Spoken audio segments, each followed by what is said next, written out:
ازيكم عاملين ايه؟ يا رب تكونوا بخير وسعاده. تعالوا النهارده بقى يا جماعه في مفاجاه. ام ابراهيم في ناس كده لقاها في الصين ولا شكلها في كوريا، الله اعلم هي فين، بس هي راحت تاكل هناك، يعني هي شكلها معزومه كده على الغدا هناك. والله اعلم بقى عازمينها على كلب ولا على. تعال نشوف بتاكل ايه يا جماعه.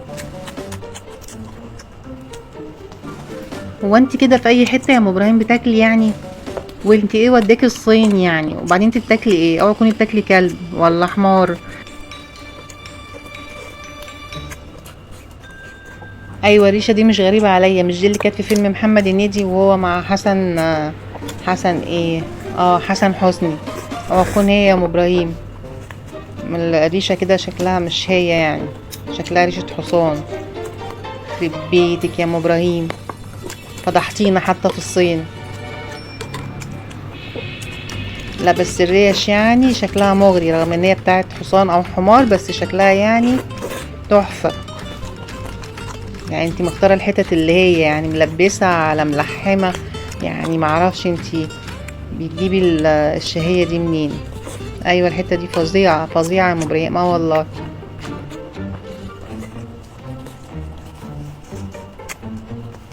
فيش توم طيب ولا اي حاجة زيهم؟ لا انت بتاكلي بصل. امم اه بصل مع الصوص الحراق. هو بقك ده يعني كده على طول شغال؟ بياخد اي كمية؟ انا والله اتفاجئت بيكي هناك يعني الصراحة. انا ما اعرفش الا النهارده يعني خلاني فتحت الفيس فلقيتك في وشي يعني.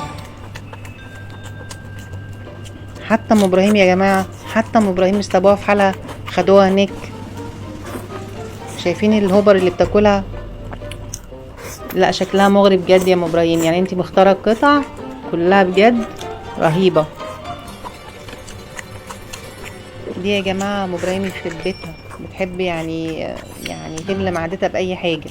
اي حاجه ان شاء الله تراب، يعني اهم حاجه معدتها تتملي. اه والله. فين طيب التوم الاخضر وفين البصل وفين الفلفل الحراق بتاعهم؟ يعني انتي بس جايبه لحوم عليها سمسم. ده اهم حاجه بقك يعني بالظبط، يعني هم صنعوا ام ابراهيم بالظبط وخدوها الصين. نفس البق والسنان والحواجب، يعني سبحان الله يا جماعه. الصينيين ما سابوش حاجة الا ما صنعوها، حتى ام ابراهيم. اه والله. تعالوا بقى يا اصدقائي نشوف كده ام ابراهيم وهي في الصين او تقريبا في كوريا، نشوفها بتعمل ايه وبتاكل ايه، وان شاء الله كده باذن الله الايام الجايه برضو هنتابعها ونشوف يعني هي اخرها لحد فين.